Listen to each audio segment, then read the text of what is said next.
ഇതല്ലാതെ advance view എന്ന് പറഞ്ഞ ഒരു ഫെസിലിറ്റി ഉണ്ട്. അഡ്വാൻസ് വ്യൂവിൽ പോയി കഴിഞ്ഞാൽ കണ്ടോ, ഈ 1, 2, 3, 4 നേരത്തെ ഉണ്ടായിരുന്നുള്ളൂ, ഇമേജസ് ഉണ്ടായിരുന്നു. ഇപ്പൊ അതല്ലാതെ കംപ്ലയൻസ്, ഡിസ്ക്രിപ്ഷൻ, മോർ ഡീറ്റെയിൽ എന്ന് പറഞ്ഞ 3 കാര്യങ്ങളും കൂടെ ഇതിനകത്ത് വന്നു. കംപ്ലയൻസസ് വരുന്നത് നമ്മുടെ കയ്യിൽ ബാറ്ററിയോ കമ്പസ്റ്റബിൾ ആയിട്ടുള്ള എന്തെങ്കിലും എക്യുപ്മെന്റോ ലിക്വിഡ് ആയിട്ടുള്ള എക്യുപ്മെന്റോ അങ്ങനെയുള്ള കാര്യങ്ങൾ വരുമ്പോഴാണ് ഇതിനകത്ത് ഹീറ്റിന്റെ ഇഷ്യൂ ഉള്ളത്. ഇപ്പൊ ലിക്വിഡ് തന്നെ ആവിയായി പോകുന്ന പ്രോഡക്ട്സ് ഉണ്ട്. അപ്പൊ ഈ ആവിയായി പോകുന്ന പ്രോഡക്ട്സ് എന്തുകൊണ്ടാണ് പറയുന്നതെന്ന് വെച്ചാൽ, ആവിയായി പോകുന്ന പ്രോഡക്ട്സ് ഒന്നും ചില എയർക്രാഫ്റ്റിലോ ഇല്ലെങ്കിൽ ചില ടൈപ്പ് ഓഫ് ഷിപ്പിങ്ങിലൊന്നും ഇത് അക്സെപ്റ്റബിൾ അല്ല. അതുകൊണ്ട് അതൊന്നും നമുക്ക് ഷിപ്പ് ചെയ്യാൻ പാടില്ല. ഷിപ്പ് ചെയ്യാൻ പാടുമെങ്കിലും അത് റോഡ് വഴിയേ ഷിപ്പ് ചെയ്യാൻ പാടുള്ളൂ. അങ്ങനെ കുറെ പ്രോഡക്ട്സ് ഉണ്ട്. അപ്പൊ അതൊക്കെ അതിന് വേണ്ടിയിട്ടാണ് ഈ കംപ്ലയൻസ് റിലേറ്റഡ് ആയിട്ട് നമ്മുടെ കയ്യിൽ അങ്ങനെ എന്തെങ്കിലും പ്രോഡക്ട്സ് ഉണ്ടെങ്കിൽ അത് ഇവിടെ ഡിക്ലെയർ ചെയ്യണം. ആ ഡിക്ലറേഷന് വേണ്ടിയാണ് ഈ കംപ്ലയൻസ് വന്നിരിക്കുന്നത്. ഡിസ്ക്രിപ്ഷൻ അഗെയിൻ ഈ കീവേഡ് റിലേറ്റഡ് ആണ്. നമ്മൾ എത്രയും നല്ല ഡിസ്ക്രിപ്ഷൻ കീവേഡ് വെച്ചിട്ട് കൊടുക്കുന്നു, ഈ ബുള്ളറ്റ് പോയിന്റ്സ് വെച്ചിട്ട് 1, 2, 3, 4, 5 കൊടുക്കാം. ഈ 5 നമുക്ക് നല്ല രീതിയിൽ കീവേഡ്സ് കൊടുക്കാം. അപ്പൊ അത് വരാൻ പോകുന്നത് ഇവിടെയാണ്. കണ്ടോ, 1, 2, 3, 4, 5 ഇതാണ് ഈ പറയുന്നത്. ഇതാണ് ഇവിടെ കാണുന്ന ഈ ഡിസ്ക്രിപ്ഷൻ എന്ന് പറയുന്നതാണ് ഇവിടെ മെയിലിൽ കാണുന്ന ഡിസ്ക്രിപ്ഷൻ, പ്രോഡക്റ്റിന്റെ ഡിസ്ക്രിപ്ഷൻ.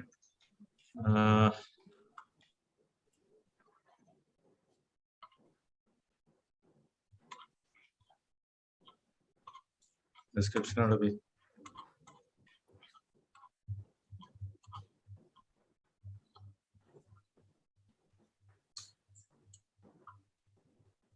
ഇല്ല, ഇതെല്ലാം ഇതൊക്കെ ആഡ് ചെയ്തിരിക്കുക.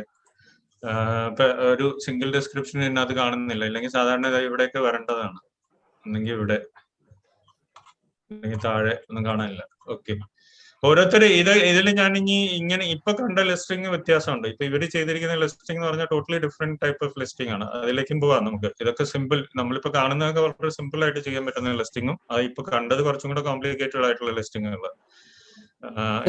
ഒരു ഡൗട്ട് അതിപ്പോ സാർ നമ്മൾ ആദ്യം പ്രൈസ് എൻ്റർ ചെയ്യണ്ടല്ലോ, പ്രൊഡക്റ്റിന്റെ പ്രൈസ്. അപ്പോ പ്രൈസ് എൻ്റർ ചെയ്യുമ്പോൾ ഈ ഷിപ്പിംഗ് പ്രൈസ് അത് ഓട്ടോമാറ്റിക് ആയിട്ട് ആമസോൺ ജനറേറ്റ് ചെയ്യുന്നതാണോ, ഷിപ്പിംഗ് കോസ്റ്റ്?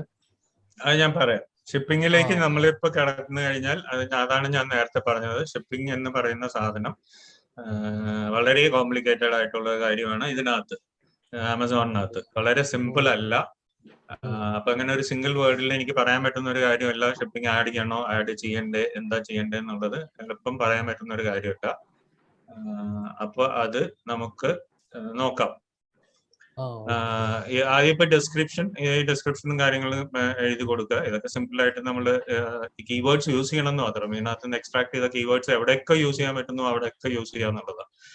മോർ ഡീറ്റെയിൽസ് ആണ് ഈ അല്ലേ, model number, catalogue number, style, അങ്ങനെയുള്ള അഡീഷണൽ ഡീറ്റെയിൽസ്, ലോഞ്ച് ഡേറ്റ്, ഇതൊക്കെ കൊടുക്കുന്നത് മോർ ഡീറ്റെയിൽസ്. ഈ താഴ്ത്തു വരുന്ന ഈ ഒരു സാധനം, ഇത് ഈ ഒരു ഫീൽഡ് ഉണ്ടല്ലോ, മോഡൽ നമ്പർ, എന്താണ് hardware, number of items, microphone, launch date, ഈ കാണുന്ന സാധനങ്ങളൊക്കെ, ഇതൊക്കെയാണ് ഇതിനകത്ത് കിടക്കുന്ന ഈ പറഞ്ഞ ഡേറ്റ. അപ്പൊ ആ ഡേറ്റ എല്ലാം കൊടുത്തു കഴിഞ്ഞാൽ അവിടെ താഴത്ത് ഈ പറഞ്ഞ എന്താണ് ബോക്സ് ആയിട്ട് വരും. ഇങ്ങനെ ഒരു ബോക്സ് ആയിട്ട് വരും. അപ്പൊ ഇത് എൻ്റർ ചെയ്യണം. ഇതാണ് ബേസിക് ആയിട്ട് നമ്മൾ എൻ്റർ ചെയ്യേണ്ട കാര്യങ്ങള്. ഈ വൈറ്റൽ ഇൻഫർമേഷൻ, അത് പേര്, നമ്പർ, അങ്ങനെയുള്ള കാര്യങ്ങള്, ഓഫർ, അതിനകത്ത് പ്രൈസിങ് ആണ് ഏറ്റവും ക്രിട്ടിക്കൽ, ഇമേജസ്, മെയിൻ ആയിട്ടുള്ള ഇമേജസ് ഇടുക, കീവേഡ്സ് കൊടുക്കുക. ഇത് 4ഉം കമ്പൽസറി കൊടുത്തിരിക്കേണ്ട കാര്യങ്ങള്. അത് കഴിഞ്ഞ് വേരിയേഷൻസ് വേണമെങ്കിൽ കൊടുക്കാം, പേജിനകത്ത് വേരിയേഷൻസ് വേണമെങ്കിൽ കൊടുക്കാം. കംപ്ലയൻസ്, അങ്ങനെ എന്തെങ്കിലും കമ്പസ്റ്റബിളോ അങ്ങനെയുള്ള ഐറ്റംസ് ഉണ്ടെങ്കിൽ അത് ഡിക്ലെയർ ചെയ്യുക. ഡിസ്ക്രിപ്ഷനിൽ കുറച്ചും കൂടി ഡീറ്റെയിൽസ്, ലൈൻസ് കൊടുക്കുക, ബുള്ളറ്റ് പോയിന്റ്സ് കൊടുക്കുക, മോർ ഡീറ്റെയിൽസിൽ താഴത്തുള്ള ആ ബോക്സ് കൊടുക്കുക. സർ, ഐഡി ക്രിയേറ്റ് ചെയ്യുന്നത് എങ്ങനെയാണ്? പ്രോഡക്റ്റ് ഐ ഡി ഞാൻ പറഞ്ഞ EANO GTNO അല്ലാതെ നമ്മൾ സ്വന്തമായിട്ടുള്ള ID അക്സെപ്റ്റ് ചെയ്യണമെങ്കിൽ GTN എക്സെപ്ഷൻ കൊടുത്തു കഴിഞ്ഞാൽ നമ്മൾ ഉണ്ടാക്കുന്ന ID കൊടുക്കാൻ പറ്റും. നമ്മുടെ ഒരു പ്രോഡക്റ്റിലോ വെയർ ഹൗസിലോ വെക്കുന്ന ഒരു ID ഉണ്ടല്ലോ, ഒരു സാധാരണ നമ്മുടെ എന്താണ് ഒരു ട്രാക്കിംഗ് നമ്പർ, ഒരു പ്രോഡക്റ്റിന്റെ ഒരു ട്രാക്കിംഗ് നമ്പർ ഉണ്ടല്ലോ. സാധാരണ ഇപ്പൊ എല്ലാവരും ബാർകോഡ് ചെയ്തിട്ടുള്ള ഒരു ട്രാക്കിംഗ് നമ്പർ ഇടാറുണ്ടല്ലോ. അതാണ് കൊടുക്കുന്നത്. ഇപ്പൊ ലാർജ് കമ്പനീസ്, ഇപ്പൊ ഒരുവിധം കമ്പനീസ് ഒക്കെ EAN നമ്പേഴ്സ് ആണ് യൂസ് ചെയ്യുന്നത്. കാരണം അത് കോമൺലി അക്സെപ്റ്റഡ് ആയിട്ടുള്ള ഒരു EAN നമ്പർ ആണ്. സാധാരണ നമ്മൾ UPCO EAN നമ്പർ ആണ് പൊതുവെ എല്ലാ ഫാക്ടറികളിലും കണ്ടുവരുന്നത്. EAN നമ്പർ പോയി മേടിക്കണം. മേടിക്കുമ്പോൾ അവർ രജിസ്റ്റർ ചെയ്യും ആ നമ്പേഴ്സ്. അത് യുണീക് നമ്പേഴ്സ് ആണ്. ആ നമ്പേഴ്സ് വേറെ ആർക്കും കൊടുക്കില്ല. ആ പ്രോഡക്റ്റിന് മാത്രമായിട്ട് കൊടുക്കുന്ന EAN നമ്പേഴ്സ് ആണ്. അതാണ് ഞാൻ ഇന്നലെ പോയിട്ട് GS1 പോയിട്ട് മേടിക്കാൻ പറഞ്ഞത്. GS1 എന്ന് പറഞ്ഞൊരു സൈറ്റിൽ പോയിട്ട് ഞാൻ പറഞ്ഞില്ലേ ഇന്നലെ. ഇതാണ് GS1 സൈറ്റ്, GS1.org. ഇതിൽ പോയി കഴിഞ്ഞ് കഴിഞ്ഞാൽ നമുക്ക് പോയി ബാർകോഡ്സും മേടിക്കാം. ഒരു 50,000 ബാർകോഡ്സ് മേടിച്ചു കഴിഞ്ഞാൽ ആ നമ്പർ വേറെ ആർക്കും പോകില്ല. അത് രജിസ്റ്റർ ചെയ്യണം. എന്നാ പിന്നെ അത് വേറെ ആർക്കും പോകില്ല. വെറുതെ സ്റ്റിക്കർ മേടിച്ചാൽ പോരാ. കോസ്റ്റ്ലി ആണോ സാറേ? ഇല്ല, കോസ്റ്റ്ലി അത്ര വലിയൊരു കോസ്റ്റ് ഒന്നും ഇല്ല. എന്നാലും എത്രയും നമ്മുടെ കയ്യിൽ എത്രയും നമ്പേഴ്സ് ഉണ്ടോ അതനുസരിച്ച് ആണ് അതിന്റെ കംപ്ലീറ്റ്. പ്രോഡക്റ്റ് വേരിയന്റ് വരുമ്പോ നമ്മൾ തന്നെയാണോ ജനറേറ്റ് ചെയ്യുക? അത് പ്രോഡക്റ്റ് വേരിയന്റ് എന്ന് പറഞ്ഞാൽ ഈ വേരിയന്റിന്റെ കാര്യമാണോ പറഞ്ഞത്? ഇവിടുത്തെ വേരിയന്റ് ആണോ? കളർ വേരിയന്റ് അതുപോലെ സൈസ് വേരിയന്റ് ഒക്കെ അത് നമ്മൾ സ്വന്തമായിട്ടാണ് എൻട്രി ചെയ്യേണ്ടത്. നമ്മൾ തന്നെ എൻട്രി ചെയ്യണം. അത് ഞാൻ കാണിച്ചു തരാം. അത് എവിടെയാണ് എങ്ങനെയാണ് വരുന്നതെന്ന് ഞാൻ കാണിച്ചു തരാം. അല്ല സാർ, അപ്പൊ നമുക്കിപ്പോ ഒരു 10 പ്രോഡക്റ്റ് ഇനീഷ്യൽ ഉണ്ടെങ്കിൽ നമ്മൾ ഈ GS1 10ന്റെ ഒറ്റടിക്ക് ജനറേറ്റ് ചെയ്യും, അതോ അത് സെപ്പറേറ്റ് പേ ചെയ്യണം? ഓക്കെ, ഇതൊക്കെ ഇൻവെന്ററി മാനേജ്മെന്റ് റിലേറ്റഡ് ആയിട്ടുള്ള ക്വസ്റ്റ്യൻ ആണ് ഇപ്പൊ ചോദിച്ചുകൊണ്ടിരിക്കുന്നത്. ഇൻവെന്ററി മാനേജ്മെന്റും വെയർ ഹൗസിംഗും റിലേറ്റഡ് ആയിട്ടുള്ള ഈ പറഞ്ഞ ക്വസ്റ്റ്യൻസ് ഓരോ കമ്പനി ഹാൻഡിൽ ചെയ്യുന്നത് ഓരോ രീതിയിലാണ്. മനസ്സിലായോ? അപ്പൊ നമ്മള് സാധാരണ ഇപ്പൊ ഫോർ എക്സാമ്പിൾ നമ്മുടെ ഈ തുണി തന്നെ എടുക്കാം. തുണിയിൽ നമുക്ക് സാധാരണ വരുന്ന ഓപ്ഷൻസ് എന്ന് പറഞ്ഞു കഴിഞ്ഞാൽ നമുക്ക് സാധാരണ വരുന്നത് ഒന്ന് വരുന്ന കളറാണ്, പിന്നെ വരുന്ന സൈസാണ്. ഇത് രണ്ടുമാണ് സാധാരണ നമ്മൾ ഡ്രസ്സസിൽ കിഡ്സിന്റെ അപ്പാരലിൽ വരുന്ന രണ്ട് മെയിൻ വേരിയേഷൻസ് എന്ന് പറഞ്ഞാൽ ഇത് രണ്ടുമാണ്. ഇതിനകത്ത് നമ്മൾ ഏകദേശം ഒരു 5 or 6 ടൈപ്പ് കളേഴ്സ് ഉണ്ടാവും, അല്ലെങ്കിൽ പാറ്റേൺസ് ഉണ്ടാവും. ഈ സൈസ് എന്ന് പറഞ്ഞാൽ നോർമലി 4 ഉണ്ടാവാറുള്ളൂ. 4 എന്ന് പറഞ്ഞു കഴിഞ്ഞാൽ സ്മോള്, മീഡിയം, ലാർജ്, എക്സൽ എന്ന് പറയുന്ന 4 സാധാരണ സൈസ് ഉണ്ടാവും. ചിലപ്പോ ഈ എക്സ്ട്രാ സ്മോളും എക്സ്ട്രാ ലാർജും എക്സലും XSLും ഉണ്ടാവാൻ ചാൻസ് ഉണ്ട്. ഇതൊക്കെ വളരെ അപൂർവമായിട്ടുള്ള സൈസുകളാണ്. എപ്പോഴും ഇന്ത്യയിൽ പൊതുവെ പോകുന്നത് മീഡിയം ലാർജും ആണ്. പക്ഷെ ചിലപ്പോഴൊക്കെ സ്മോളും എക്സ്ട്രാ ലാർജും ബേബീസും കിഡ്സിനും ഉണ്ടാവാറുണ്ട്.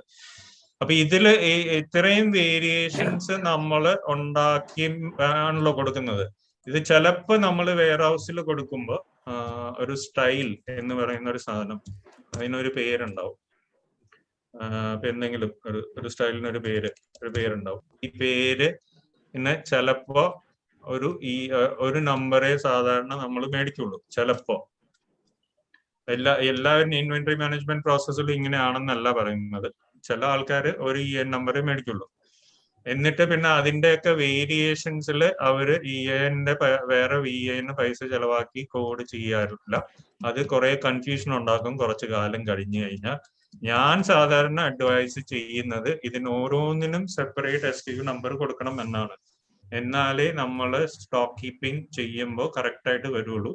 അപ്പൊ പൈസ ചുരുക്കാൻ വേണ്ടിയിട്ടോ അല്ലെങ്കിൽ ഇങ്ങനെ കുറെ പ്രശ്നങ്ങൾ സ്ഥിരം കാണാറുള്ളതാണ്. കാരണം വോളിയം കൂടുമ്പോൾ നമുക്കൊരു പിടിയും കിട്ടില്ല ഏത് കളർ ഏത് സൈസിൽ എവിടെ പോയി എന്നുള്ളത്.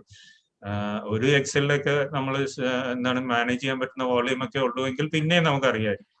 ഈ 10 പേര് ജോലി ചെയ്യുന്ന ഒരു വെയർ ഹൗസിനകത്ത് ഇങ്ങനെ ഓരോ ഒരു സ്റ്റൈലിന് ഒരു നമ്പർ കൊടുത്തു. അത് കഴിഞ്ഞ് ബാക്കിയുള്ളതിനൊക്കെ നമ്മൾ എവിടെയെങ്കിലും ഒരു SIM എന്ന് ആ പാക്കറ്റിന്റെ മുകളിൽ എഴുതി അങ്ങനെയൊക്കെയാണല്ലോ മാനേജ് ചെയ്യുന്നത്. സാധാരണ നമ്മളൊരു ഗോഡൌണിൽ പോയി കാണുന്ന ഒരു സാധനമാണ് ഇതൊക്കെ.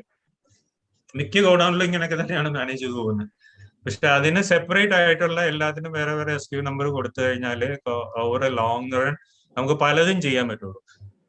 എക്സാമ്പിൾ ഞാൻ പറയാം. ഇപ്പൊ നമുക്കൊക്കെ ഏറ്റവും അത്യാവശ്യം എന്ന് പറഞ്ഞു കഴിഞ്ഞാൽ ഒരു കഴിഞ്ഞ കൊല്ലം 6 മാസത്തിൽ ഏത് പ്രോഡക്റ്റ് ആണ് ഏറ്റവും കൂടുതൽ വിറ്റുപോയത്?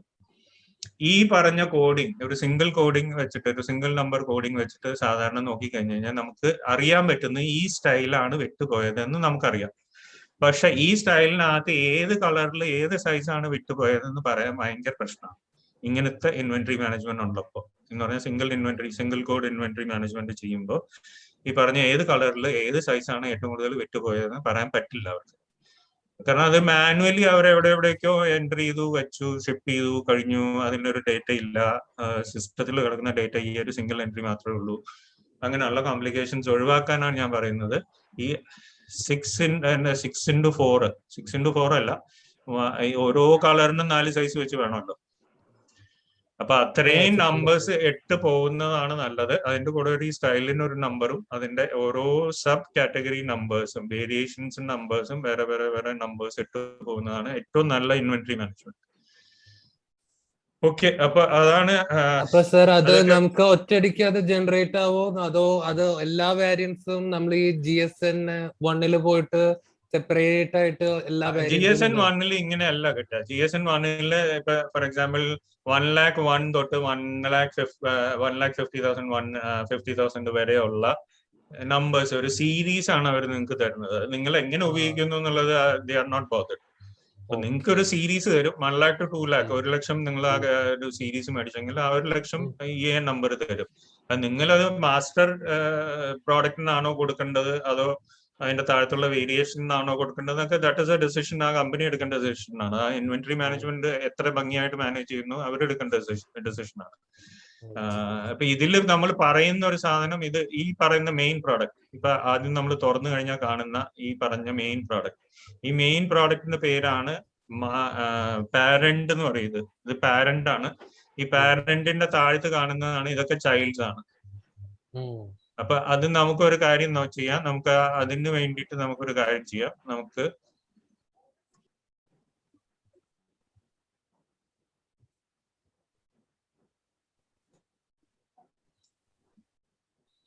ഓക്കെ, അപ്പൊ ഇതാണ് ഇൻവെന്ററി. ആമസോണിൽ കാണുന്ന ഇൻവെന്ററി എന്ന് പറഞ്ഞാൽ ഇങ്ങനത്തെ ഇതാണ് ഇൻവെന്ററി.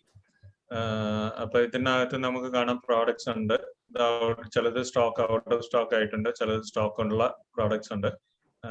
അപ്പൊ ഇതില് നമുക്ക് ഇനി ഇതിലേക്ക് എത്തുന്നതിന് മുമ്പ് വേറൊരു കാര്യം കൂടെ നോക്കിക്കഴിഞ്ഞിട്ട് നമുക്ക് ഇതിനകത്തേക്ക് എത്താം. ഇതാണ് ഞാൻ പറഞ്ഞത്, ഇതിൽ പല രീതിയിൽ ഇൻവെന്ററി മാനേജ്മെന്റും ഷിപ്പിങ്ങും ഉണ്ട്. ഓക്കെ, അപ്പൊ നമുക്ക് ആദ്യം നോക്കാം ഏതൊക്കെ രീതിയിൽ നമുക്ക് ഇൻവെന്ററി മാനേജ് ചെയ്യാം, ഏതൊക്കെ രീതിയിൽ ഷിപ്പിംഗ് ഹാൻഡിൽ ചെയ്യാം എന്നുള്ളത്.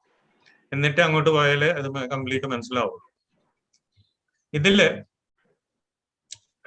പണ്ട് 2 തരത്തില് ഇൻവെന്ററി മാനേജ് ചെയ്യാൻ പറ്റുമായിരുന്നുള്ളൂ. പണ്ടെന്ന് പറഞ്ഞാൽ ഞാനൊക്കെ സെൽ ചെയ്യാൻ തുടങ്ങിയ ഈ 10-12 കൊല്ലം മുമ്പത്തെ കാര്യമാണ് പറയുന്നത്. ആമസോൺ വന്ന് കുറച്ചു കാലം കഴിഞ്ഞപ്പോൾ 2 രീതിയിലാണ്. ആദ്യം ഒരു രീതിയിൽ, അത് കഴിഞ്ഞിട്ട് ഇന്ത്യയിൽ രണ്ടാമത്തെ രീതി, US അപ്പോഴും ഉണ്ടായിരുന്നു 2 രീതി അവർ ഇൻട്രൊഡ്യൂസ് ചെയ്തു. ആദ്യത്തെ രീതി എന്ന് പറഞ്ഞു കഴിഞ്ഞാൽ മെർച്ചന്റ് ഫുൾഫിൽ എന്ന് പറഞ്ഞ രീതിയാണ്.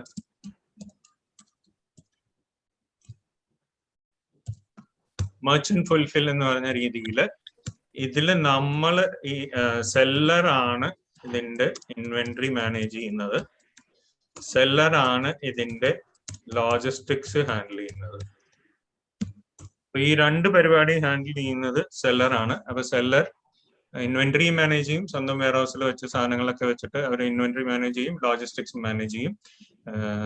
നമ്മൾ കമ്മിറ്റ് ചെയ്തിട്ടുണ്ട് 3ാമത്തെ ദിവസം, 2nd day delivery, 1st day delivery, 6th day delivery. എന്താണ് നമ്മൾ കമ്മിറ്റ്മെന്റ് ചെയ്തിട്ടുള്ളതെങ്കിൽ അത് ഫുൾഫിൽ ചെയ്യാന്നുള്ളത് നമ്മുടെ റെസ്പോൺസിബിലിറ്റി. ആര് വെക്കുന്നു അയാളുടെ റെസ്പോൺസിബിലിറ്റി. രണ്ടാമത് അവർ കൊണ്ടുവന്നത് ഫുൾഫിൽഡ് ബൈ ആമസോൺ എന്ന് പറഞ്ഞ വളരെ പോപ്പുലർ ആയിട്ടുള്ള ലോകമെമ്പാടും അറിയുന്ന FBA എന്ന് പറഞ്ഞ കോൺസെപ്റ്റ് അവർ കൊടുക്കും. ഇപ്പൊ ഫുൾഫിൽ ബൈ ആമസോൺ ഇത് ഭയങ്കര പോപ്പുലർ ആയിട്ടുള്ള ഒരു കോൺസെപ്റ്റ് ആണ്. ഫുൾഫിൽ ബൈ ആമസോണിനകത്ത് ഇൻവെന്ററി ഹാൻഡിൽ ചെയ്യുന്നത് ആമസോൺ ആണ്, ഷിപ്പിങ്ങും ഹാൻഡിൽ ചെയ്യുന്നത് ആമസോൺ ആണ്. അപ്പൊ ഇത്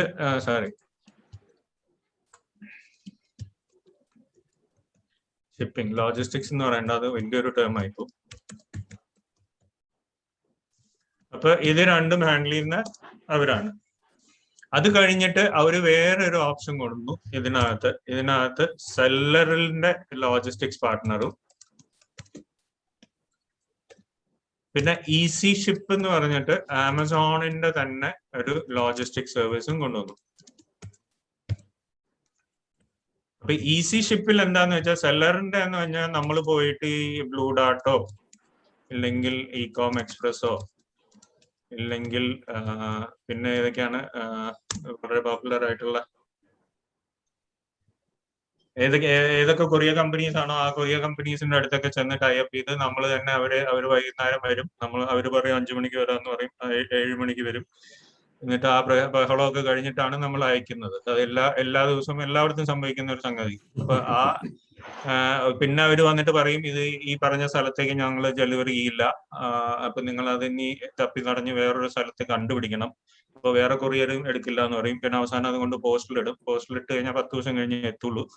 ഇങ്ങനെയുള്ള പ്രശ്നങ്ങളൊക്കെ ഈ നമ്മൾ സ്വന്തമായിട്ട് ലോജിസ്റ്റിക്സ് ഹാൻഡിൽ ചെയ്യുമ്പോൾ വരുന്നതാണ്.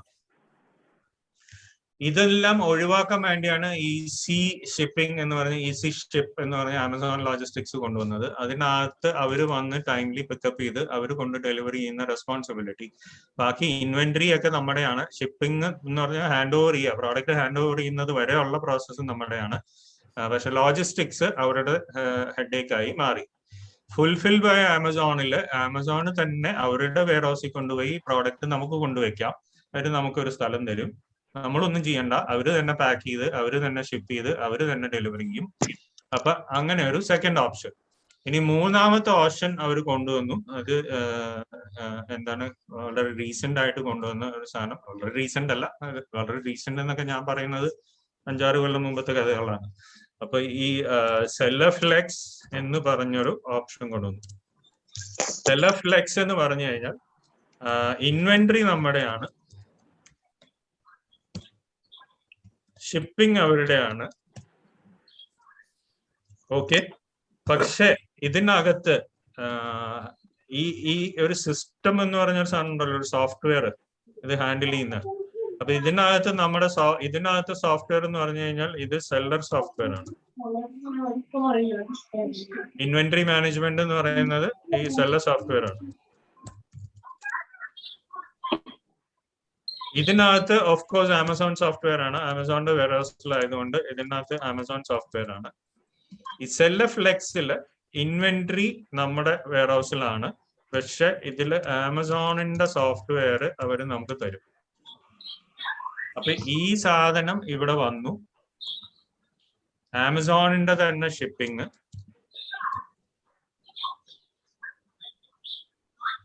ആമസോണിന്റെ ഷിപ്പിംഗ്, പക്ഷെ ഈ ഇൻവെന്ററി മാത്രം സെല്ലറുണ്ട്.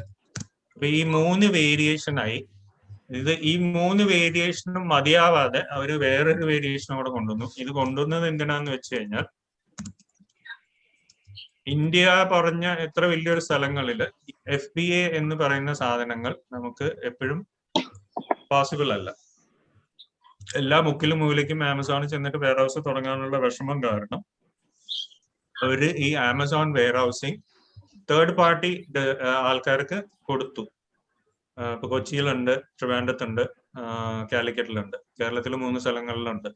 ഈ കാലിക്കറ്റൊക്കെ ഇപ്പൊ വന്നതാണ്, ട്രിവാൻഡ്രം വരുന്നേ ഉള്ളൂ.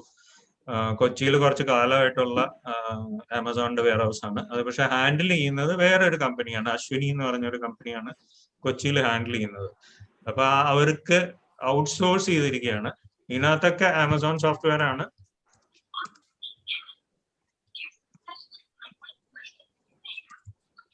ഇൻവെന്ററി ഈ തേർഡ് പാർട്ടി ഇൻവെന്ററി ആണ്,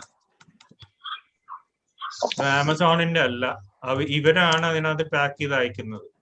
അപ്പൊ അവരുടെ വെയർ ഹൗസ് ഇവരുടെയാണ്, എടുത്ത് അയക്കുന്ന ആൾക്കാരും എംപ്ലോയീസ് ഒക്കെ ഈ പറഞ്ഞ തേർഡ് പാർട്ടി ആൾക്കാരുടെയാണ്. ഷിപ്പിംഗ് ആമസോണിന്റെ ഷിപ്പിംഗ് ആണ്.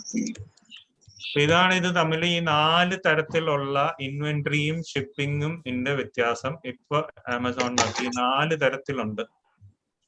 അപ്പൊ അതുകൊണ്ടാണ് ഞാൻ പറഞ്ഞത് ഒരു സിംഗിൾ ആയിട്ട് നമുക്കൊരു ഷിപ്പിംഗ് എവിടെ ആഡ് ചെയ്യണം എന്നുള്ളൊരു ക്വസ്റ്റ്യനുള്ള ആൻസർ അത്ര എളുപ്പമല്ല എന്ന് പറയാൻ കാരണം അതാണ്. ഇതിപ്പോ ഫസ്റ്റ് ഓപ്ഷൻ ആണെങ്കിൽ എനിക്ക് പറയാൻ പറ്റുമായിരുന്നു, ശരി നമ്മൾ ഇപ്പൊ വിൽക്കുകയാണ് 300 രൂപയുടെ ഒരു പ്രോഡക്റ്റ്, അതില് 60 രൂപ ഷിപ്പിംഗ്, 360 രൂപയ്ക്ക് ഞാൻ കാണിച്ചു. വെബ്സൈറ്റിൽ ആൾക്കാർ വന്ന് മേടിച്ചിട്ട് പോയി. അതിനകത്ത് എന്റെ ഷിപ്പിംഗ് കൂടെ ഇൻക്ലൂഡഡ് ആയിരുന്നു എന്ന് എനിക്ക് പറയാൻ പറ്റുമായിരുന്നു. പക്ഷെ ഇങ്ങനെ ഈ 4 ഓപ്ഷൻ ഉള്ളപ്പോൾ നമ്മുടെ ഷിപ്പിംഗ് ഒന്നും പെട്ടെന്ന് അങ്ങനെ നമുക്ക് ഡിസൈഡ് ചെയ്യാൻ പറ്റുന്ന ഒരു കാര്യമല്ല. ഇതിൽ ഏതാണ് നമ്മൾ സെലക്ട് ചെയ്യണത് അതനുസരിച്ച് നമുക്ക് ഡിസൈഡ് ചെയ്യാൻ പറ്റുള്ളൂ. ഏത് എടുക്കണം, അല്ല എത്ര ചാർജ് ചെയ്യണം, എത്ര ചാർജ് ചെയ്യണ്ടെന്നുള്ളൂ. അപ്പോ അങ്ങനെ വരുമ്പോ ഒരു കാര്യം കൂടെ നമുക്ക് നോക്കേണ്ടതായിട്ട് വരും. ഇതിനകത്ത് എന്തുകൊണ്ട് ഇതിൽ ഏറ്റവും നല്ല ഓപ്ഷൻ ഏതാണെന്ന് കണ്ടുപിടിക്കണം എങ്കിൽ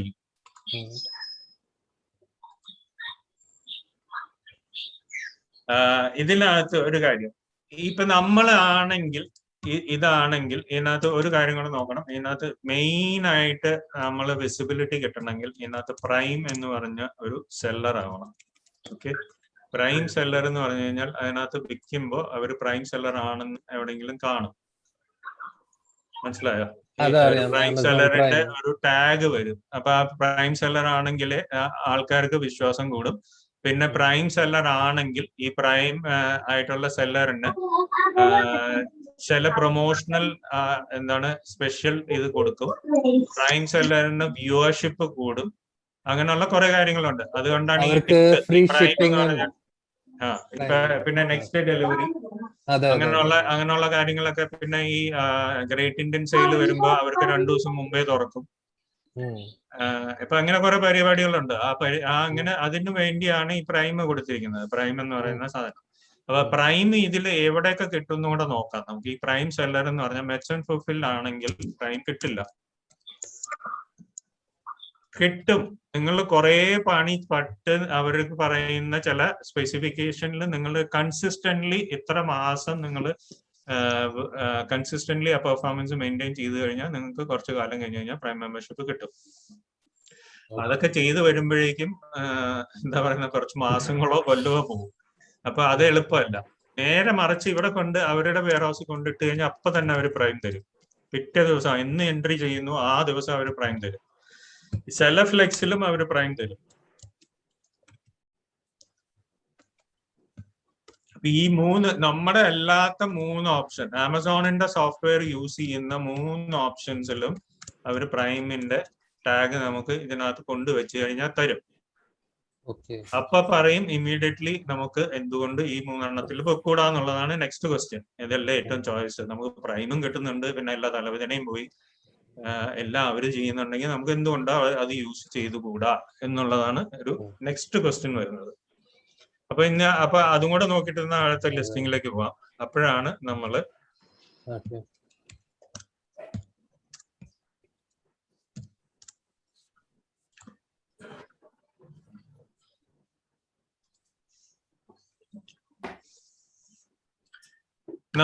ഇവിടെ സെല്ല് ചെയ്യാൻ പോകുമ്പോ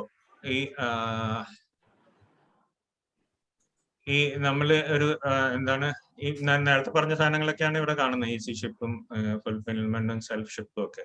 അപ്പൊ ഇതിനകത്ത് സെല്ല് ചെയ്യാൻ പോകുമ്പോ അവര് കുറച്ച് ഫീസ് ഇതിനകത്ത് അവർ പറഞ്ഞിട്ടുണ്ട്.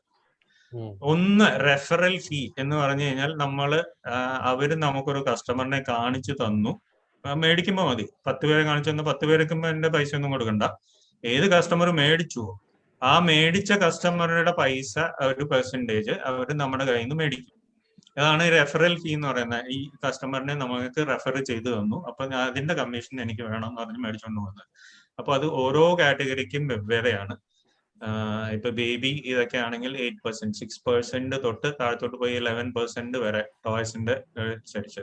ഇപ്പൊ ഇലക്ട്രോണിക് ഐറ്റംസ് ഒക്കെ എടുത്ത് നോക്കി കഴിഞ്ഞു കഴിഞ്ഞാൽ അതിനൊക്കെ കൂടുതലാണ്. ഇപ്പൊ 20% വരെയൊക്കെ പോകുന്നുണ്ട്. അങ്ങനെ വേരി ചെയ്ത് 18% കണ്ടില്ല, 25%, കിൻഡിലൊക്കെ 25% വരെ പോകുന്നുണ്ട്. അപ്പൊ അങ്ങനെ വേരിയസ് പവർ ബാങ്ക്സ് 18% പോകുന്നുണ്ട്.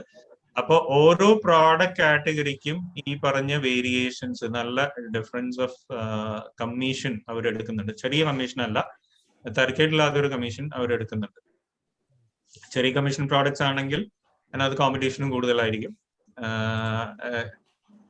തരക്കേടില്ലാത്ത കമ്മീഷൻ ആണെങ്കിൽ വിൽക്കാനുള്ള കോമ്പറ്റീഷൻ എല്ലായിടത്തും എപ്പോഴും ഉണ്ടാവും. പക്ഷെ ഞാൻ പറയുന്നത് നമ്മളൊരു പ്രോഡക്റ്റ് സെലക്ട് ചെയ്യുമ്പോൾ ഈ പറഞ്ഞ കാര്യങ്ങളും കൂടെ നോക്കണം. ഇത് പറഞ്ഞ ഒരു റെഫറൽ ഫീ എന്ന് പറഞ്ഞ സാധനം പോകുന്നുണ്ട്. അപ്പൊ നമുക്ക് ഇവിടെ റെഫറൽ ഫീ എന്തായാലും മസ്റ്റ് ആണോ സാറ്? 100% മസ്റ്റ് ആണ്. നിങ്ങൾ എങ്ങനെയൊക്കെ വിറ്റാലും റെഫറൽ ഫീ അവിടെ എടുക്കും. അപ്പൊ നമ്മൾ പ്രൈസ് ഡിസൈഡ് ചെയ്യുമ്പോൾ റെഫറൽ ഫീസും നമ്മൾ റെഫർ ചെയ്ത് ഇതിലൊരു കാര്യം ആലോചിക്കണം, പൈസ നിങ്ങളുടെ ഡയറക്ട്ലി ബാങ്കിലേക്ക് അല്ല വരുന്നത്. ആദ്യം ആമസോണിലേക്ക് വന്ന് ആമസോൺ ഈ പറഞ്ഞ റെഫറൽ ഫീയും ആ ഫീയും ഈ ഫീയും എല്ലാം കട്ട് ചെയ്ത് കഴിഞ്ഞിട്ട് ബാക്കിയുള്ള പൈസയാണ് നിങ്ങളുടെ ബാങ്കിലേക്ക് ഇടുന്നത്. അതൊരു 15 ദിവസം 2 ആഴ്ച കഴിഞ്ഞിട്ട് നിങ്ങളുടെ ബാങ്കിലേക്ക് വരുള്ളൂ. എവറി 14 ഡേ അവർ കണക്ക് കൂട്ടിയിട്ട് ആ 14 ഡേ കഴിഞ്ഞിട്ടാണ് നിങ്ങളുടെ ബാങ്കിലേക്ക് ട്രാൻസ്ഫർ ചെയ്യുന്നത്. ആ ട്രാൻസ്ഫർ ചെയ്യുമ്പോൾ ഇതൊക്കെ ഡിഡക്ട് ചെയ്തിട്ട് നിങ്ങളുടെ കയ്യിൽ തരുള്ളൂ. അല്ലാതെ നേരിട്ട് കസ്റ്റമർ ഒന്ന് മേടിച്ചിട്ട് ബാങ്കിലേക്ക് പോകുന്ന പരിപാടി അല്ല. അപ്പൊ ഈ ആദ്യം നോക്കേണ്ടത് റെഫറൽ ഫീ. ഈ റെഫറൽ ഫീ എന്ന് പറഞ്ഞ കമ്മീഷൻ അവരെടുത്തോണ്ട് പോകും. അപ്പൊ അത് കഴിഞ്ഞിട്ട് ഒരു ക്ലോസിംഗ് ഫീ എന്ന് പറഞ്ഞൊരു കാര്യമുണ്ട്. ക്ലോസിംഗ് ഫീ എന്ന് പറഞ്ഞ ഒരു സെയില് ക്ലോസ് ചെയ്യുന്നതിന്, ഇതൊക്കെ വേറെ വേറെ വേർഡ് വെച്ചിട്ട് അവർ പൈസ മേടിക്കുന്നതാണ്. അപ്പൊ ഈ സെൽഫ് ഷിപ്പ് ആണ് ഈ മെർച്ചന്റ് ഫുൾഫിൽഡ്, അതാണ് ഈ സെൽഫ് ഷിപ്പ് എന്ന് പറയുന്നത്. അപ്പൊ ഒരു സെയില് ഇത്രയും പൈസയുടെ പ്രോഡക്റ്റ് നടന്നു കഴിഞ്ഞാൽ ഇത്രയും അവർ ചാർജ് ചെയ്യും. ഇത് ആ പേയ്മെന്റ് ഗേറ്റ്വേക്കും അങ്ങനെയുള്ള ഫെസിലിറ്റീസിനും വേണ്ടി ചാർജ് ചെയ്യുന്ന പൈസയാണ്. അപ്പൊ 500 രൂപയുടെ 250 251 to 500 ആണെങ്കിൽ 20 രൂപ, 500 to 1000 ആണെങ്കിൽ 36 rupees. അങ്ങനെ അതിപ്പോ സെൽഫ് ഷിപ്പിംഗ് എന്ന് പറഞ്ഞാൽ ഞാൻ സ്വന്തമായിട്ട് എന്റെ കൊറിയർ വെച്ചിട്ട് ഷിപ്പ് ചെയ്യുക. ഇത് ആമസോണിന്റെ കൊറിയറിംഗ് സർവീസ് വെച്ചിട്ട് ഷിപ്പ് ചെയ്താൽ കുറച്ച് കുറയും.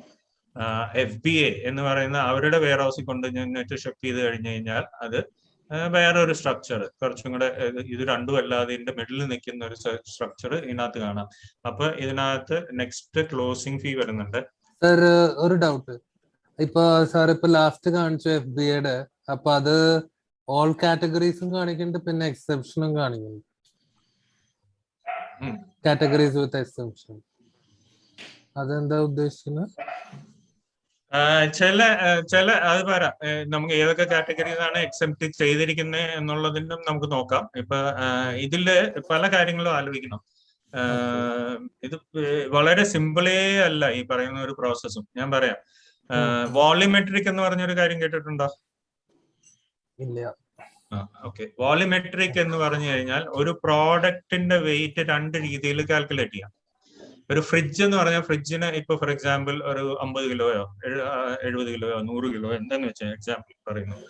ആ ഒരു സാധനത്തിന്റെ വെയിറ്റ് ആണോ കൂടുതൽ, അതോ ആ പ്രോഡക്റ്റ് ഒക്യുപ്പൈ ചെയ്യുന്ന സ്ഥലത്തിന്റെ വെയിറ്റ് ആണോ കൂടുതൽ എന്നുള്ള ഒരു കാൽക്കുലേഷൻ ഉണ്ട്. ഇതൊക്കെ ഇൻവെന്ററിയിൽ വരുന്ന ഒരു കോംപ്ലിക്കേഷൻ. അതാണ് ഇന്നലെ പറഞ്ഞത് 3 കാര്യം ഇ കോമേഴ്സിൽ അത്യാവശ്യമാണ്. ഒന്ന് അഡ്വർടൈസിങ് അറിയണം, രണ്ടാമത് ലോജിസ്റ്റിക്സും ഇൻവെന്ററി മാനേജ്മെന്റും അറിയണം, മൂന്നാമത് ഡിജിറ്റൽ മാർക്കറ്റിംഗ് അറിയണം. ഈ 3 അറിഞ്ഞാലേ ഈ പറഞ്ഞ കാര്യങ്ങളിലൊക്കെ എക്സ്പേർട്ട് ആവാൻ പറ്റുള്ളൂ. അപ്പൊ ഇതിനകത്ത് നമ്മൾ പറഞ്ഞു കഴിഞ്ഞാൽ വോളിമെട്രിക് വെയിറ്റ് ഉണ്ട്. അതിൽ L/B/H ഡിവൈഡഡ് ബൈ 5000 ആണ്. അപ്പൊ ഇവിടെ പോയി നോക്കി കഴിഞ്ഞു കഴിഞ്ഞാൽ നമ്മൾ എവിടെ പോയി നോക്കിയാലും വോളിമെട്രിക്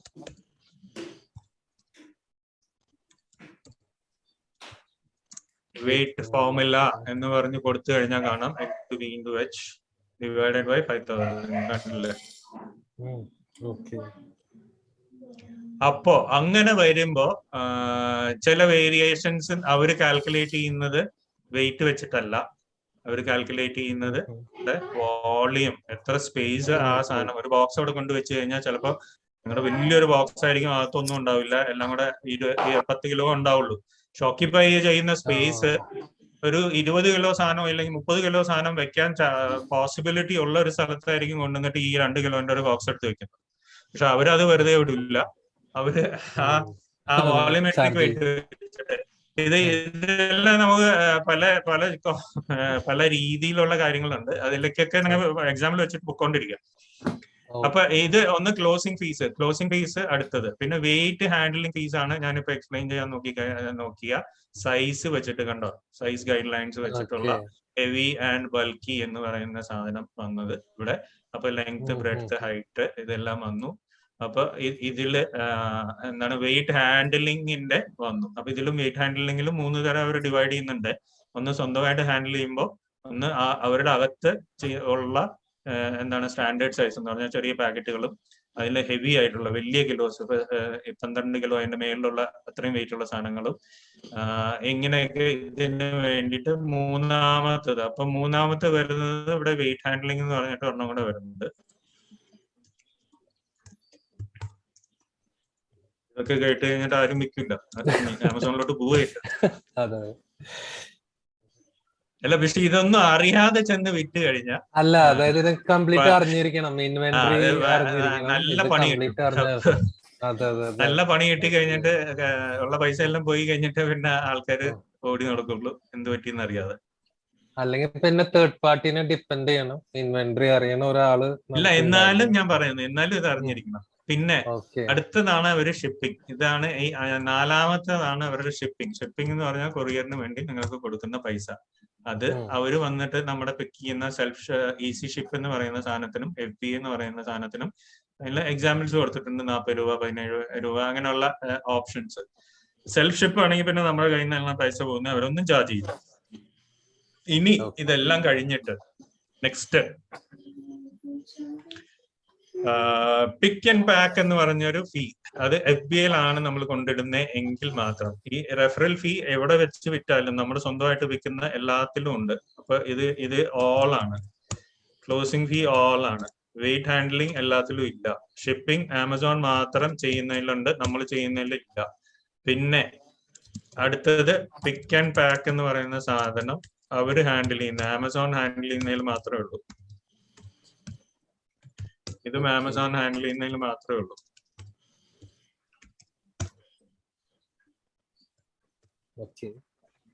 ഓക്കെ. ഇനി പിക്ക് ആൻഡ് പാക്ക് എന്ന് പറഞ്ഞു കഴിഞ്ഞാൽ ഒരു ഓർഡർ വന്നു കഴിഞ്ഞാൽ അത് എടുത്ത് പിക്ക് ചെയ്ത് പാക്ക് ചെയ്ത് അയക്കാൻ വരുന്ന മാൻ പവറിന്റെ ചാർജ് ആണ് ഈ പറഞ്ഞ പിക്ക് ആൻഡ് പാക്ക്. അപ്പൊ ആ പിക്ക് ആൻഡ് പാക്കും അവർ ചാർജ് ചെയ്യും. പിക്ക് ആൻഡ് പാക്കിന് അവരൊരു റേറ്റ് കൊടുത്തിട്ടുണ്ട്. ചെറിയതാണെങ്കിൽ 10, വലിയ ഓവർ സൈസ് ആണെങ്കിൽ 50 രൂപ എന്ന് പറഞ്ഞിട്ടൊരു പ്രൈസ് കൊടുത്തിട്ടുണ്ട്. ഇത് അടുത്തത് സ്റ്റോറേജ് കൊടുത്തിട്ടുണ്ട്. മന്ത്ലി 20 രൂപ സ്ക്വയർ ഫൂട്ടിനാണ് കൊടുത്തിരിക്കുന്നത്. അപ്പൊ 1 by 1 ആയിട്ടുള്ള ഒരു സ്ക്വയർ ഫൂട്ടിന് 20, ഒരടിയുള്ള സ്ക്വയർ ഫൂട്ടിന് 20 രൂപ വെച്ചിട്ട് അത് ചാർജ് ചെയ്യും. അപ്പൊ പിക്ക് ആൻഡ് പാക്ക് കഴിഞ്ഞ് കഴിഞ്ഞാൽ സ്റ്റോറേജ് എന്ന് പറഞ്ഞ ഒരു ഫീ. ഇതും ആമസോണിൽ കൊണ്ടുവയ്ക്കുകയോ അല്ലെങ്കിൽ അവരുടെ സെല്ലർ ഫ്ലെക്സിൽ കൊണ്ടുവയ്ക്കുമ്പോൾ മാത്രം. മൾട്ടി സെല്ലർ ഫ്ലെക്സ് എന്ന് പറഞ്ഞാൽ MSFൽ വെക്കുമ്പോഴൊക്കെയാണ് ഇത് വരുന്നത്. ഇപ്പൊ MSFൽ ഇതിൽ വരും, ഇത് MSFൽ വരും. റെഫറൽ ഫീ എന്തായാലും എല്ലാത്തിലും വരും. അപ്പൊ ഇങ്ങനെയാണ് ഇതിന്റെ പ്രൈസ് സ്ട്രക്ചർ. ഇനി വേറൊരു കാര്യം കൂടെ, ഇതാണ് ഇപ്പൊ സ്റ്റാൻഡേർഡ് ആയിട്ടുള്ള എല്ലാ എന്താ നമ്മളൊരു വിൽക്കാൻ പോകുമ്പോൾ ഏകദേശം വരുന്ന ഒരു സ്ട്രക്ചർ. ഇപ്പൊ എക്സാമ്പിളിന് വേണ്ടിയിട്ട് ഒരു 10% റെഫറൽ ഫീസ് പോയി, ക്ലോസിംഗ് ഫീ ഒരു 10 രൂപ പോയി. അപ്പൊ ഒരു 500 രൂപയുടെ പ്രോഡക്റ്റ് ആണെന്ന് വെക്കൂ. അപ്പൊ ഇതിൽ നിന്ന് ഒരു 50 രൂപ ഇവിടെ പോയി, 10 രൂപ വെയിറ്റ് ഹാൻഡ്ലിംഗ് അല്ല ക്ലോസിംഗ് ഫീസ് പോയി, 10 രൂപ വെയിറ്റ് ഹാൻഡ്ലിംഗ് പോയി. ഇതൊരു ആവറേജ് സൗത്ത് ഇന്ത്യയിലും അയക്കുകയാണെങ്കിൽ ഒരു 38 രൂപ വരും. ഓൾ ഇന്ത്യ ലെവലിൽ അയക്കുകയാണെങ്കിൽ 58 വരും. അപ്പൊ ഒരു ആവറേജ് നമുക്ക് 40 രൂപ പിടിക്കാം ഷിപ്പിംഗ്. പിക്ക് ആൻഡ് പാക്കിന് വീണ്ടും ഒരു 10 രൂപ. ഞാൻ അപ്രോക്സിമേറ്റ് എടുക്കുന്നു, എക്സാക്ട് അല്ല. എന്റെ എന്താണ് മെമ്മറിയിൽ നിന്ന് ഏകദേശം വരുന്നത്. ചിലപ്പോൾ 8 ആയിരിക്കാം, ചിലപ്പോൾ 13 ആയിരിക്കാം. പക്ഷെ ആവറേജ് എടുക്കുന്നു എന്ന് മാത്രം. സ്റ്റോറേജ് മാസം ഒരു മാസം കൊണ്ട് കഴിയുന്ന പ്രോഡക്റ്റ് ഒക്കെ വിറ്റ് പോവുകയാണെങ്കിൽ വലിയ കാര്യമായിട്ട് സ്റ്റോറേജ് ഒന്നും വരാറില്ല. പക്ഷെ അതിങ്ങനെ അവിടെ 2-3 മാസം കിടക്കുകയാണെങ്കിൽ സ്റ്റോറേജ് കൂടി വരും. പക്ഷെ അതൊരു ചെറിയൊരു എമൗണ്ട് ഒക്കെ വരുള്ളൂ. കാരണം ഒരു ബോക്സിനകത്ത് നമ്മൾ ഇടുമ്പോൾ അത്ര ഒരു ഏരിയ മാത്രമല്ലേ പ്രോഡക്റ്റിനെ ഓക്യുപ്പൈ ചെയ്യുന്നുള്ളൂ, ചെറിയ പ്രോഡക്ട്സ് ആണെങ്കിൽ. അല്ലെങ്കിൽ അത്ര വലിയ പ്രോഡക്ട്സ് ആയിരിക്കണം. അപ്പൊ ഇതൊരു 5 രൂപയ്ക്കേ വരാറുള്ളൂ. ഞാൻ ഇതെല്ലാം ആവറേജ് ആണ് എടുക്കുന്നത്. എന്റെ എന്താണ് എക്സ്പീരിയൻസ് എന്ന് വന്നിട്ടുള്ള ഫിഗേഴ്സ് ആണ് ഞാൻ ഇതെല്ലാം ഇട്ടിരിക്കുന്നത്. അപ്പൊ ഇതെടുത്ത് നോക്കി കഴിഞ്ഞ് കഴിഞ്ഞാൽ ഇതെല്ലാം കൂടെ ആഡ് ചെയ്ത് കഴിഞ്ഞാൽ വരുന്നത് 125 റുപ്പീസ് നമ്മുടെ പോയി. എന്താണ് ഓൺ ആൻ ആവറേജ് 125 എന്ന് പറഞ്ഞു കഴിഞ്ഞാൽ divided by 500%, 25% of the product cost പോയി കഴിഞ്ഞു. മനസ്സിലായോ? ഇതൊന്ന് ഇന്ന് കഴിഞ്ഞില്ല, സ്റ്റോറി കഴിയുന്നില്ലല്ലോ, സ്റ്റോറി ഇനിയുണ്ടല്ലോ. അപ്പൊ ഇതിന്റെ മേളില് നമ്മൾ എന്ത് ചെയ്യണം? ഈ പ്രോഡക്റ്റ് അവിടെ കൊണ്ടിട്ടിട്ട് കാര്യമില്ല. പ്രോഡക്റ്റ് അവിടെ കൊണ്ടിടുമ്പോൾ നമ്മൾ അതിനകത്ത് അഡ്വർടൈസ് ചെയ്യണം. അപ്പൊ അഡ്വർടൈസ് ചെയ്യുമ്പോൾ നമ്മൾ ഇനീഷ്യലേക്ക് അഡ്വർടൈസ് ചെയ്യുമ്പോൾ നമ്മുടെ പ്രോഡക്റ്റ് ആർക്കും അറിഞ്ഞുകൂടാ. അപ്പൊ നല്ല രീതിയിൽ ഒരു പൈസ ചെലവാക്കേണ്ടി വരും. അപ്പൊ ഓരോ പ്രോഡക്റ്റിനും നമ്മൾ ഒരു 20 to 25% എങ്കിലും ആവറേജ് കാണാറുണ്ട്. അത് over A period of time കുറഞ്ഞു ഒരു 8-10% ഇടയ്ക്ക് വരും. അപ്പൊ ആദ്യത്തെ ഒരു 2-3 മാസമൊക്കെ ആണെങ്കിൽ നമ്മൾ എങ്ങനെ പോയാലും ഒരു 20%, 18 to 20% of the product cost ഒരു പ്രോഡക്റ്റ് വിൽക്കാൻ വേണ്ടി നമ്മൾ സെല് ചെയ്യേണ്ടി വരാറുണ്ട്. അപ്പൊ ഇതിന്റെ ഒരു 18% എടുത്തു കഴിഞ്ഞാൽ 90 rupees അങ്ങനെ പോയി. അപ്പൊ ഇത് രണ്ടും കൂടെ ആഡ് ചെയ്ത് കഴിഞ്ഞാൽ എത്രയായി? 215 rupees പോയി. 43% ഓഫ് ഇത് നമ്മുടെ കയ്യിൽ നിന്ന് ആമസോണിൽ സെല്ല് ചെയ്യാൻ പോയി. സെല്ല് ചെയ്യുന്നതിന്റെ കോസ്റ്റ് ആയിട്ട് പോയി. ഇത് ഇതേ ഏകദേശം ഞാൻ പറഞ്ഞ പോലെ മെമ്മറിയിൽ നിന്ന് വന്ന് കാൽക്കുലേറ്റ് ചെയ്തതാണ്. ഒരുവിധം B2C എന്ന് പറഞ്ഞാൽ ബിസിനസ് ടു കസ്റ്റമർ ആയിട്ടുള്ള പ്രോഡക്ട്സ്, എസ്പെഷ്യലി അപ്പാരൽസ്, ഫാസ്റ്റ് എന്താണ് കൺസ്യൂമർ ഗുഡ്സ്, ഇലക്ട്രോണിക് ഐറ്റംസ്, അങ്ങനെയൊക്കെ വിൽക്കുന്ന ആൾക്കാർക്ക് ഏകദേശം കണ്ടുവരുന്നത് സംവെയർ ബിറ്റ്വീൻ 35 to 45% എന്തായാലും ആമസോണിൽ വിൽക്കാനുള്ള ചെലവ് വരാറുണ്ട് എന്നുള്ളത്. അപ്പോ നമ്മൾ പ്രോഡക്റ്റ് തപ്പുമ്പോ നമുക്ക് മാർജിൻ എത്ര ഉള്ള പ്രോഡക്റ്റ് ആയിരിക്കണം? ഒരു 50% അതാണ് 50% കുറവ് മാർജിൻ ഉള്ള ഒരു പ്രോഡക്റ്റ് എടുത്തിട്ട് വിൽക്കാൻ പോയാൽ നമ്മൾ ചിലപ്പോൾ കൈകൊള്ളും, ചിലപ്പോഴല്ല നല്ല രീതിയിൽ കൈകൊള്ളും. അപ്പൊ ഇത് മനസ്സിൽ വെക്കണം. ഈ എന്താണ് ഇതിനകത്തേക്ക് ഇറങ്ങുന്നതിന് മുമ്പ് നമ്മുടെ കയ്യിൽ എത്ര പൈസ ഉണ്ട്, വിൽക്കാനായിട്ട് നമ്മുടെ കയ്യിൽ ഇത്രയും നമ്മുടെ കയ്യിൽ ബഡ്ജറ്റ് ഉണ്ടോ? ബഡ്ജറ്റ് എന്ന് പറഞ്ഞു കഴിഞ്ഞാൽ അത്രയും മാർജിൻ ഉണ്ടോ? 50% മാർജിൻ ഇല്ലാത്ത പ്രോഡക്ട്സ് നമ്മളെ കൊണ്ട് ഇതിനകത്ത് ഇട്ട് കഴിഞ്ഞ് അത് വലിയ പ്രശ്നമായി മാറാറുണ്ട്. ഇതൊരു ജനറൽ ട്രെൻഡാണ് ഞാൻ പറഞ്ഞത്. ഇത് ഒരുവിധം എല്ലാ പ്രോഡക്ട്സിലും ചില അപൂർവമായ പ്രോഡക്ട്സ്, യുണീക്ക് ആയിട്ട് കിട്ടാത്ത പ്രോഡക്ട്സ്, അതിനൊന്നും വലിയ ഇങ്ങനെയുള്ള ഇത്രയൊന്നും മാർജിൻ വരാറില്ല. ഒരു 25% നിൽക്കാറുണ്ട്. ഒരുവിധം പ്രോഡക്ട്സ് ഒക്കെ നോക്കിക്കഴിഞ്ഞാൽ ഈ 43% വരും. ഇനി വേറൊരു കാര്യം നോക്കുക, ഇതേ ഒരു കാര്യം തന്നെ വേറൊരു സാധനമായിട്ട് കമ്പയർ ചെയ്യുക, ഈ പറഞ്ഞ കാര്യം തന്നെ. അപ്പൊ നമുക്ക് ഇത് തന്നെ കോപ്പി ചെയ്ത് താഴത്തോട്ട് ഇടാം. ഓക്കെ, ഇത് തന്നെ കോപ്പി ചെയ്ത് താഴത്തോട്ട് ഇട്ടു. ഇത് 500 രൂപ ഇവിടെ തന്നെ ഇട്ടു. ഈ റെഫറൽ ഫീസ് നമ്മൾ സ്വന്തമായിട്ട് നമ്മുടെ വെബ്സൈറ്റിൽ വെക്കുകയാണെങ്കിൽ റെഫറൽ ഫീസ് ഇല്ല, ക്ലോസിംഗ് ഫീസ് ഇല്ല. വെയിറ്റ് ഹാൻഡിലിംഗ് ഫീസ് ഉണ്ട്. കാരണം എന്താന്ന് വെച്ച് കഴിഞ്ഞാൽ വെയിറ്റ് ഹാൻഡ്ലിംഗ് എന്ന് പറഞ്ഞാൽ നമ്മുടെ ഇൻവെന്ററി, നമ്മുടെ എന്താണ് വെയർ ഹൗസിൽ ഒരാളെ വെക്കുക, 2 ആളെ വെച്ച ആൾക്ക് ശമ്പളം കൊടുത്ത് ഇത്രയും പ്രോഡക്റ്റ് അവിടുന്ന് പാക്ക് ചെയ്ത് അയക്കുന്ന ഈ ഫീസ്, ഇപ്പൊ ഇവിടുത്തെ ഫീസ് അത് സെയിം അവിടെ തന്നെ ഇടാം. 10 രൂപ ഫോർ എക്സാമ്പിൾ, കൺസിസ്റ്റൻസി മെയിൻറ്റെയിൻ ചെയ്യാൻ വേണ്ടിയിട്ട്. ഇവിടെ 40 തന്നെ ഇടാം, ഇവിടെയും 10 തന്നെ ഇടാം. സ്റ്റോറേജിലും ശരി 5 രൂപ ഇടാം. കാരണം വെയർ ഹൗസ് നമ്മുടെ ആണോ അല്ലയോ, അല്ലെങ്കിൽ വെയർ ഹൗസ് നമ്മുടെ ആണെങ്കിലും അതിന് വാടക, ഇലക്ട്രിസിറ്റി, അങ്ങനെയുള്ള കാര്യങ്ങളെല്ലാം കൂടെ കൂട്ടിയിട്ട് നമുക്ക് അവിടെയും 5 ഇടാം. ഇത്രയും ഇട്ട് കഴിഞ്ഞു. ഇനി ഇത്രയും ഇട്ട് കഴിഞ്ഞിട്ട് പിന്നെ വരുന്നത് അഡ്വർടൈസിങ് കോസ്റ്റ് ആണ്. ഈ അഡ്വർടൈസിങ് കോസ്റ്റ് എന്ന് പറഞ്ഞാൽ ഇത് ചിലപ്പോൾ നമ്മൾ സ്വന്തമായിട്ട് ആദ്യം ലോഞ്ച് ചെയ്യാൻ പോയി കഴിഞ്ഞാൽ ഈ 18%ലും ഒന്നും നിൽക്കില്ല. ഇനീഷ്യലി നമ്മളൊരു സ്വന്തം വെബ്സൈറ്റ് ഒരു കൊല്ലത്തേക്കെങ്കിലും നല്ല രീതിയിൽ പ്രൊമോട്ട് ചെയ്ത് കഴിഞ്ഞാലേ ആൾക്കാരിലേക്ക് എത്തുള്ളൂ. അപ്പൊ അത് എങ്ങനെ പോയാലും ഒരു 25 to 30% ഇതിനകത്ത് വരുന്നുണ്ട്. അപ്പൊ ഈ 25-30% സ്പെൻഡ് ചെയ്ത് കഴിഞ്ഞാലേ എന്താണ് നമുക്ക് ഇനീഷ്യൽ ഡേയ്സിൽ അഡ്വർടൈസിംഗിൽ പിടിച്ചു നിൽക്കാൻ പറ്റുള്ളൂ. ഇതിന്റെ ഒരു 25% എടുത്തു കഴിഞ്ഞാൽ 125 ആയി. ഇതെല്ലാം കൂടെ എത്രയായി?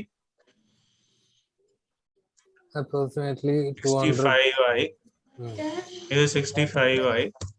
അപ്പൊ ഇത് രണ്ടും കൂടെ എത്രയായി?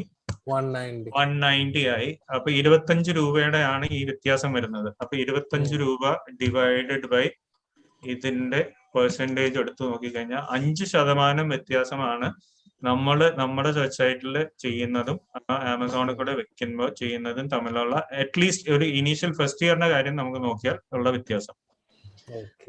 അതുകൊണ്ട് പലരും ഈ തലവേദന വേണ്ട, ഞാൻ എന്റെ വെബ്സൈറ്റിൽ പോയി ഇത്രയും പാടുപെടണ്ട, അതുകൊണ്ട് ഞാൻ അവിടെ തന്നെ തുടങ്ങാമെന്ന് ചില നോൺ ബ്രാൻഡഡ് ആൾക്കാർ ചിന്തിക്കാറുണ്ട്. ബ്രാൻഡഡ് ആയിട്ടുള്ള ആൾക്കാർ അങ്ങനെ ചിന്തിക്കാത്തത് എന്തുകൊണ്ടാന്ന് വെച്ചാൽ അവർക്ക് അവരുടേതായ പ്രസൻസ് വേണം, അവരുടേതായ വെബ്സൈറ്റ് വേണം, അവരുടേതായ കസ്റ്റമേഴ്സ് വേണം. ഇതിനകത്തൊരു വലിയ ഡിഫറൻസ് എന്ന് പറഞ്ഞാൽ ഇതിൽ വരുന്ന കസ്റ്റമേഴ്സ് ഒന്നും നിങ്ങളുടെ കസ്റ്റമർ അല്ല.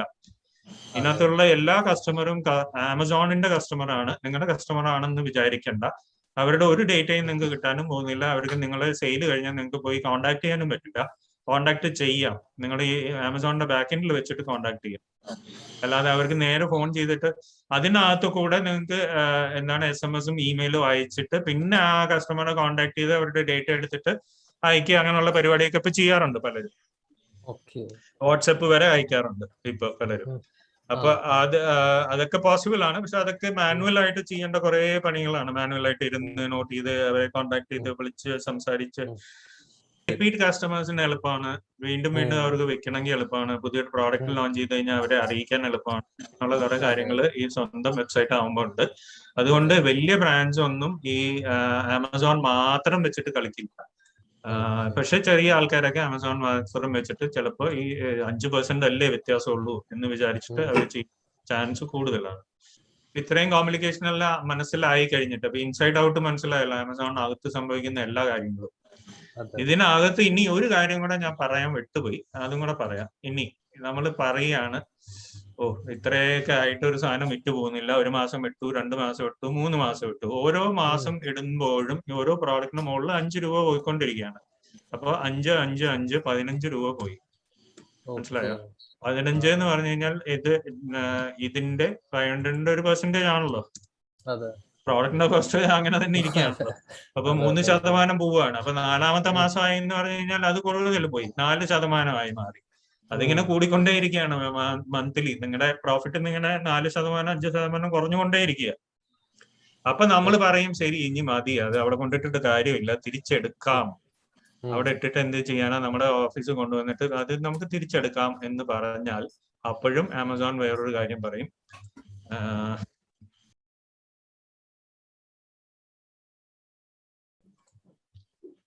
ആമസോണിന്റെ സൈറ്റിൽ നിന്ന് തന്നെ കാണിച്ചു തരുന്ന കാര്യം എന്താണെന്ന് വെച്ചാൽ പലരും ഇതൊന്നും പറഞ്ഞാൽ വിശ്വസിക്കാറില്ല.